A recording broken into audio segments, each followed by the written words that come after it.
नमस्कार जी, स्वागत है आपका मौसम देश भर चैनल के ऊपर। मैं सुमित कुमार बात करेंगे इस वीडियो में वर्तमान मौसम स्थिति के बारे में, साथ ही साथ आने वाले दिनों में देश भर के मौसम के मिजाज के ऊपर। फिलहाल वीडियो की शुरुआत अगर इस सैटेलाइट पिक्चर से करें तो आप देख सकते हैं कि देश भर के तमाम इलाकों पर मौसम साफ और शुष्क बना हुआ है। हालांकि पश्चिमी विक्षोभ के आसन के प्रभाव की वजह से कुछ बादल आपको पहाड़ी भागों के साथ साथ मैदानी भागों के ऊपर से जाते हुए दिखाई दे रहे हैं, लेकिन मैदानी भागों में तो इन बादलों का कोई खास प्रभाव बीते 24 घंटे से दिखाई नहीं दे रहा है। लेकिन पहाड़ी भागों पर जरूर कई जगह पर, जैसे कि जम्मू कश्मीर, लद्दाख के अधिकांश क्षेत्रों पर बारिश और बर्फबारी की गतिविधियां दर्ज की गई है। हिमाचल प्रदेश और उत्तराखंड के भी कुछ क्षेत्रों पर बारिश की और बर्फबारी कुछ क्षेत्रों पर रिकॉर्ड की गई है। दूसरी तरफ पूर्वोत्तर भारत पर भी पश्चिमी विक्षोभ के आसन के प्रभाव की वजह से जो 7 सिस्टर स्टेट है, यहाँ पर भी कुछ जगह पर थंडरस्टॉर्म की गतिविधियां बीते 24 घंटों के दौरान दर्ज की गई है। दूसरी तरफ अगर हम देखें तो कुछ घने बादलों का समूह पश्चिमी विक्षोभ के रूप में ईरान, अफगानिस्तान और पाकिस्तान को पार करता हुआ भारत की तरफ बढ़ता हुआ दिखाई दे रहा है। और बादलों की मूवमेंट और बादलों के आकार को देख करके ऐसा लग रहा है कि ये जो पश्चिमी विक्षोभ है काफ़ी ज़्यादा सक्रिय है और ये पश्चिमी विक्षोभ धीरे धीरे देश के मैदानी भागों और साथ साथ पहाड़ी भागों को आने वाले दिनों में प्रभावित कर सकता है। तो अगले स्लाइड से डालते नजर कि देश के किन इलाकों पर आने वाले दिनों में बर्फबारी हो सकती है, किन क्षेत्रों पर बारिश होगी, कहाँ पर तेज हवाएं चल सकती है। बारिश की संभावना पर बात करने से पहले एक नज़र हवाओं के रुख पर डाल लेते हैं, क्योंकि हवाओं का रुख किसी क्षेत्रों पर मौसम बदलने के काबिल होता है। तो आप देख सकते हैं कि 28 फरवरी को जैसे ही सक्रिय पश्चिमी विक्षोभ उत्तर भारत में पहुंचेगा तो वैसे ही मैदानी भागों से लेकर के देश के तमाम क्षेत्रों पर एक बार फिर से हवा का रुख बदल जाएगा। अनुमान रहेगा कि एक सर्कुलेशन इस पश्चिमी विक्षोभ के साथ बनेगा, जो कि लगभग उत्तरी राजस्थान और से छठे हुए पाकिस्तान के क्षेत्र पर बनेगा, जिसकी वजह से अरब सागर और बंगाल की खाड़ी से नमी वाली हवाएं पहुंचेंगी। ये हवाएं क्योंकि दक्षिणी तरफ से आएंगी तो जिसकी वजह से ये बादल बनेंगे, समुद्री एरिया से आएंगे तो बादल बनेंगे, कई इलाकों पर बारिश की गतिविधि दर्ज की जाएंगी। तो दूसरी तरफ जिन इलाकों पर बारिश नहीं होगी उन इलाकों पर हवाएं बदलने से तापमान में काफ़ी जो बढ़ोतरी देखने को मिल सकती है। उम्मीद है कि गुजरात, दक्षिणी राजस्थान, मध्य प्रदेश के अधिकांश इलाके, ये जो इलाके रहेंगे, साथ साथ महाराष्ट्र, तेलंगाना, यहाँ पर अधिकांश जगह पर तापमान पहले ही ज़्यादा है और उम्मीद रहेगी कि आने वाले 2-3 दिनों के दौरान तापमान यहाँ पर 1-2 डिग्री सेल्सियस की और बढ़ोतरी दर्ज की जा सकती है। मैदानी भागों जैसे कि पंजाब, हरियाणा, दिल्ली, उत्तरी राजस्थान और उत्तर प्रदेश के अधिकांश क्षेत्रों पर भी तापमान बढ़ेगा, लेकिन यहाँ पर जो न्यूनतम तापमान है उसमें बढ़ोतरी दर्ज की जाएगी। लेकिन क्योंकि पश्चिमी विक्षोभ रहेगा, साइक्लोनिक सर्कुलेशन रहेगा, मॉइस्चर वाली हवाएं रहेगी, तो मैदानी जो भाग रहेंगे उत्तर भारत के, यहाँ पर जो दोपहर का तापमान है वो थोड़ा सा नीचे आ सकता है। जब बादल रहेंगे तो धूप का प्रभाव कम होगा, तो उम्मीद रहेगी कि तापमानी इलाकों पर सामान्य के आसपास या सामान्य से 1 या 2 डिग्री सेल्सियस ऊपर दर्ज किया जा सकता है। फिलहाल अगली स्लाइड से बात करेंगे कि देश के किन इलाकों पर आने वाले दिनों में मौसम करवट ले सकता है, क्योंकि मौसम का बदलाव किसान भाइयों को काफ़ी हद तक प्रभावित करता है। क्योंकि अब गेहूं की जो फसल है उसकी कटाई मड़ाई का काम शुरू होने वाला है, तो मौसम किसी भी प्रकार का व्यवधान। अगली स्लाइड से डालते नजर कि देश के किन इलाकों पर आने वाले दिनों में बारिश होने की संभावना बनती हुई दिखाई दे रही है। पश्चिमी विक्षोभ जैसे ही 28 तारीख को पहुंचेगा तो 28 तारीख से उसका प्रभाव पहाड़ों से लेकर के मैदानी भागों तक दिखाई देना शुरू हो जाएगा। उम्मीद रहेगी कि 28 तारीख को जम्मू कश्मीर, लद्दाख, हिमाचल प्रदेश के अधिकांश क्षेत्रों पर कई जगह पर हल्की से मध्यम बारिश, तो कुछ जगह पर ऊंचाई वाले क्षेत्रों पर खासतौर से बर्फबारी दर्ज की जा सकती है। उत्तराखंड पे जो पश्चिमी विक्षोभ का प्रभाव धीरे धीरे पहुंचेगा, जिसकी वजह से जो पश्चिमी जो उत्तराखंड के जो इलाके रहेंगे, जैसे उत्तरकाशी, मसूरी, इन इलाकों पर बारिश और बर्फबारी की गतिविधियां 28 तारीख की शाम से शुरू हो जाएंगी, जबकि पूरी क्षेत्रों पर 28 तारीख को लगभग मौसम साफ दिखाई दे रहा है। मैदानी भागों में बात करें तो लंबे समय से यहाँ पर मौसम साफ और शुष्क बना हुआ है, लेकिन आने वाला जो पश्चिमी विक्षोभ है वो मॉडरेट इंटेंसिटी का रहेगा, जिसकी वजह से मैदानी भागों पर भी इसका प्रभाव रहेगा। और सर्कुलेशन जब राजस्थान के ऊपर बनेगा तो उम्मीद रहेगी कि नमी वाली हवाएं अरब सागर के साथ साथ बंगाल की खाड़ी से भी उत्तर भारत के मैदानी भागों का रुख करेंगी, जिसकी वजह से उम्मीद रहेगी कि 28 तारीख से मौसम में कुछ न कुछ परिवर्तन शुरू हो जाएगा। और पंजाब के कुछ इलाके जैसे जो पाकिस्तान बॉर्डर से लगे हुए, जैसे कि अमृतसर,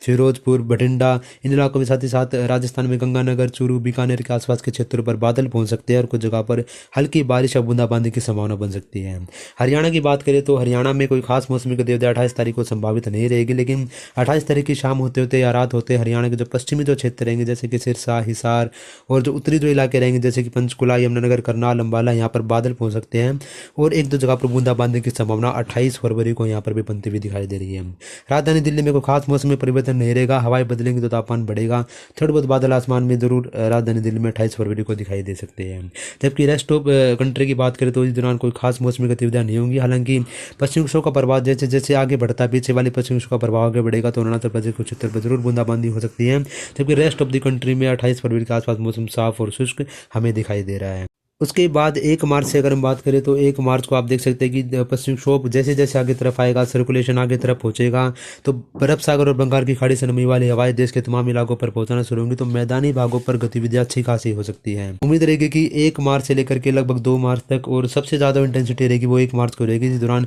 पंजाब के अधिकांश इलाके ऐसे रहेंगे जिनमें अमृतसर, फिरोजपुर, बठिंडा और साथ ही साथ रूपनगर, नवांशहर, पटियाला, बरनाला, मोगा सहित तमाम क्षेत्र ऐसे रहेंगे जहाँ पर बादलों की गर्जना के साथ कई जगह पर हल्की से मध्यम बौछारें हो सकती है। इसी दौरान हरियाणा के भी अधिकांश इलाके से प्रभावित हो सकते हैं, जिनमें पंचकुला, यमुनानगर, करनाल, अम्बाला, कैथल, कुरुक्षेत्र, पानीपत, सोनीपत, रोहतक से लेकर के हिसार, सिरसा, फतेहाबाद, भिवानी, चरखी दादरी, झज्जर, इन क्षेत्रों पर बादल पहुंच सकते हैं और हल्की फुल्की बारिश, हल्की से मध्यम बौछारें कहीं पर देखने को मिल सकती है और बादलों की गर्जना के साथ इन क्षेत्रों पर बारिश रिकॉर्ड की जा सकती है।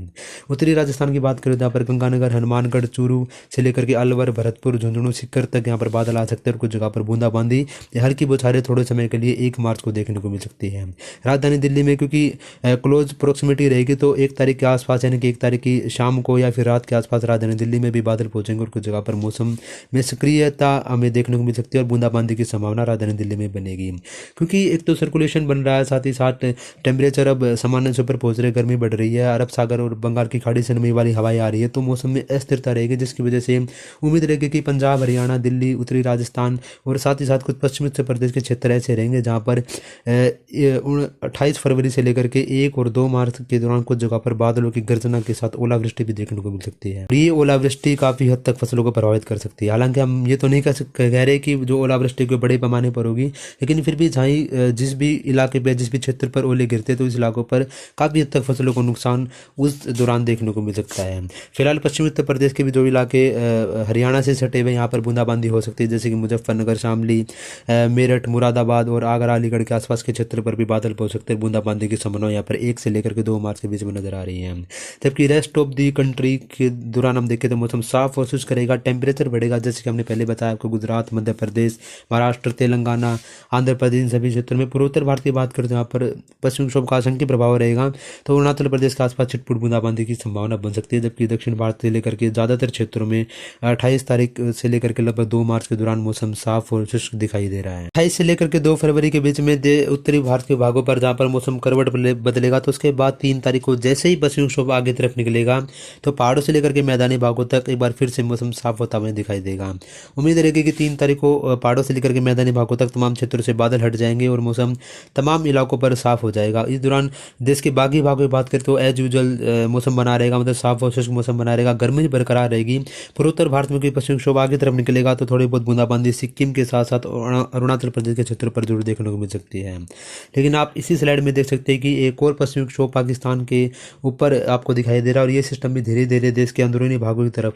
भारत के अंदरूनी भागों की तरफ बढ़ेगा, जिसका प्रभाव देश के तमाम इलाकों पर एक बार फिर से देखने को मिल सकता है। हालांकि जो आगामी जो सिस्टम रहेगा वो कितना प्रभावी रहेगा, किन राज्यों को प्रभावित करेगा, किस इंटेंसिटी के साथ प्रभावित करेगा, इसके ऊपर हम आने वाले वीडियो में विश्लेषण करके विस्तार से आपको जानकारी देते रहेंगे। इसलिए आप जुड़े रहिए हमारे साथ और देखते रहिए मौसम देश भर। वीडियो देखने के लिए आप सभी दर्शकों का बहुत बहुत धन्यवाद।